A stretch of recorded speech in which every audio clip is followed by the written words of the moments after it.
नमस्कार।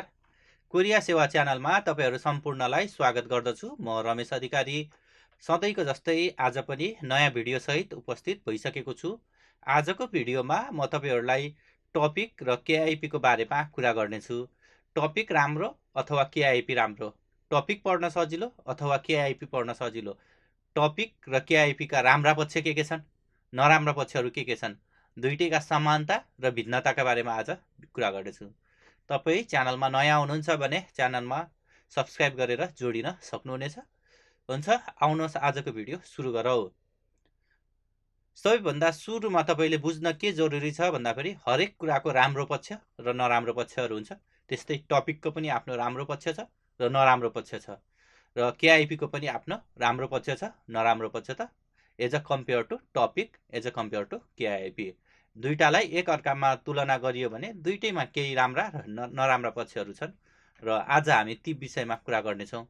अब टपिक भनेको के हो र टपिक किन दिनुपर्दछ भनेर बुझ्न जरुरी छ। सबैभन्दा सुरुमा टपिक भनेको चाहिँ कोरियाको सरकारी निकायले इक्जाम लिने गर्दछ र जुन चाहिँ कोरियन भाषा दक्षता नाप्नका लागि लिने गरिन्छ।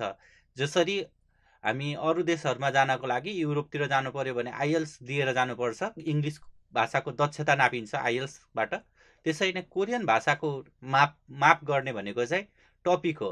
र तपाईँले अफिसियली रूपमा कलेजहरूमा जागिर गर्नु पर्यो, इन्टरनेसनल कम्पनीहरूमा जागिर गर्नु पर्यो, र तपाईँको टपिक को त्यसमा चाहिँ के हुन्छ भन्दाखेरि तपाईँको टपिक लेभल, कोरियन भाषाको लेभल भनेको चाहिँ टपिकबाट चाहिँ मापन गरिन्छ। त्यसमा चाहिँ अब तपाईँ चाहिँ कोरियामा हुनुहुन्छ, तपाईँको भिजा सम्बन्धी रिन्यू गर्नु पर्यो, भिजाहरूमा केही चेन्ज गर्नु पर्यो भने टपिकले पनि काम गर्छ त्यसमा। अब कुरा गरौँ केआइपी को।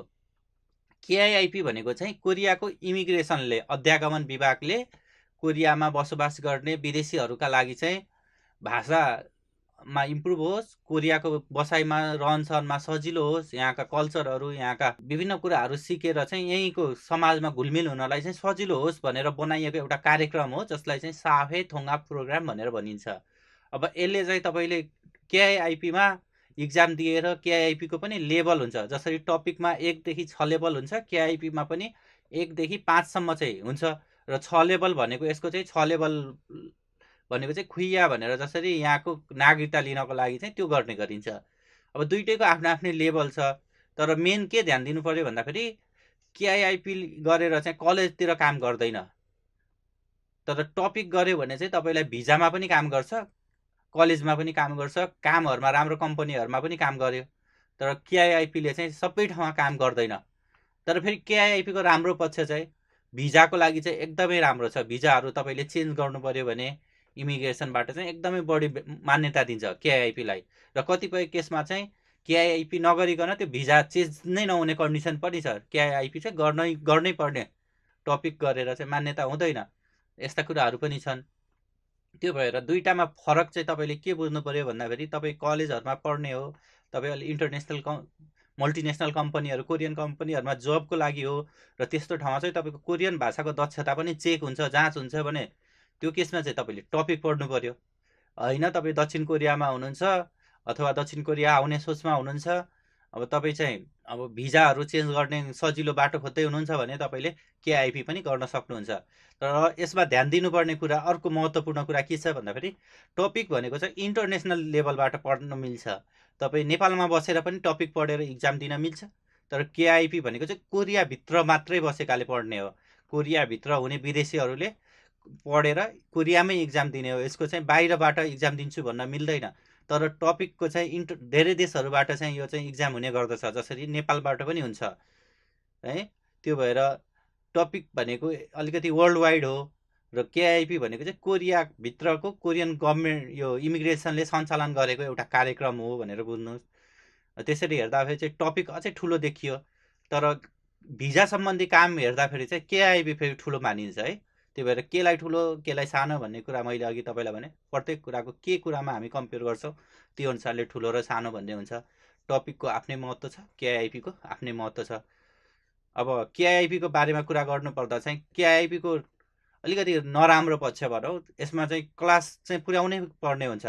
तपाईँले टपिकमा चाहिँ आफैले पढेर आफ्नै तरिकाले तपाईँले इक्जाम दिन मिल्छ फर्म भरेर, तर केआइपीमा त्यस्तो हुँदैन। तपाईँले निश्चित समय एउटा क्लास लिएर त्यसको क्रेडिट आवर पुर्याउनु पर्ने हुन्छ। त्यो क्रेडिट आवर पुर्याएर अनि तपाईँले फर्म भरेर फेरि इक्जाम दिनुपर्ने हुन्छ।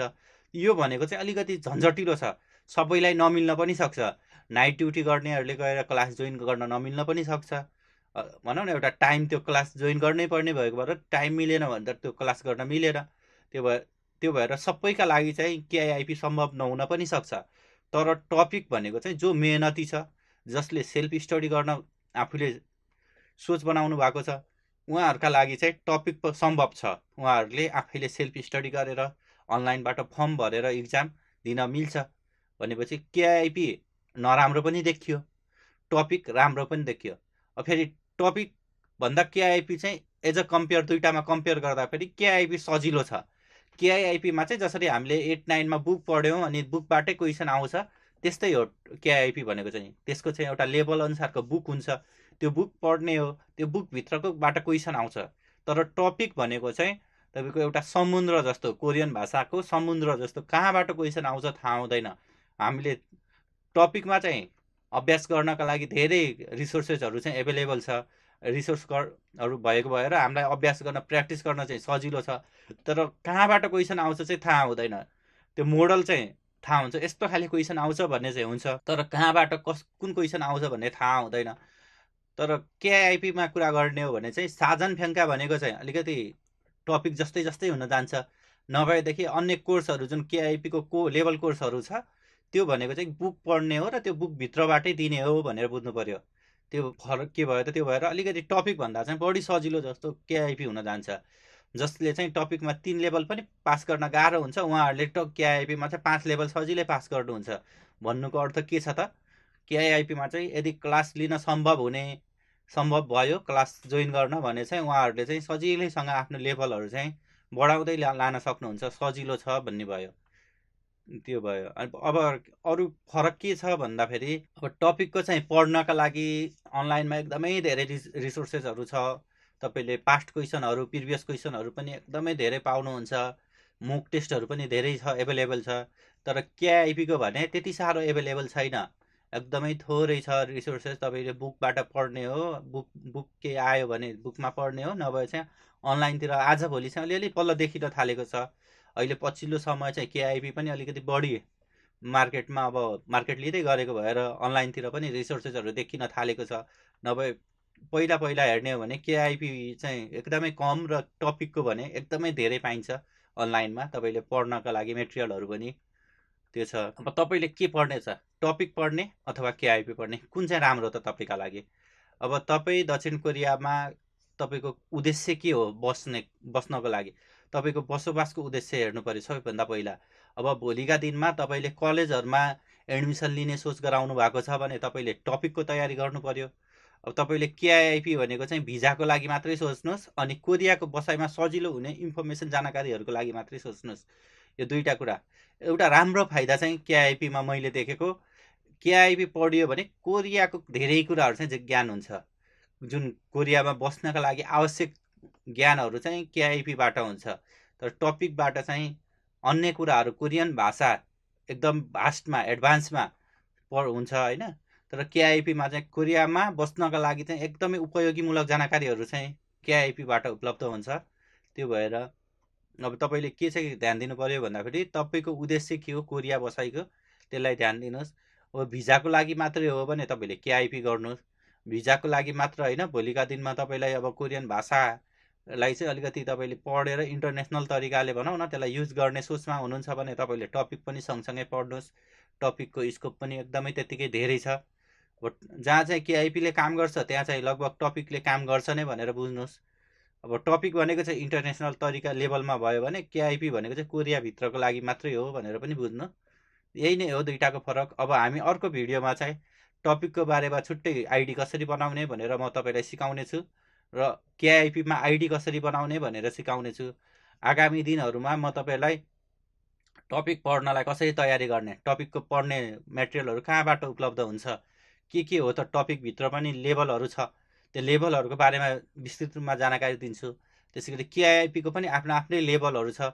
केआइआइपीमा पनि भित्र धेरै कुराहरू छ बुझ्नुपर्ने कुराहरू सुरु गर्नुभन्दा अगाडि, ती कुराहरूको बारेमा जानकारी दिन्छु। अब आजको भिडियो चाहिँ एकदमै लामो हुने भएको भएर म आजको भिडियोमा चाहिँ यति नै गरेर आगामी भिडियोहरूमा म कन्टिन्यू भिडियो बनाउँदै जानेछु। त्यतिन्जेलसम्मका लागि अर्को भिडियोका लागि तपाईँहरू माझबाट छुट्टिन चाहन्छु। तपाईँहरूको दिन शुभ रहोस्। By by, have a good day.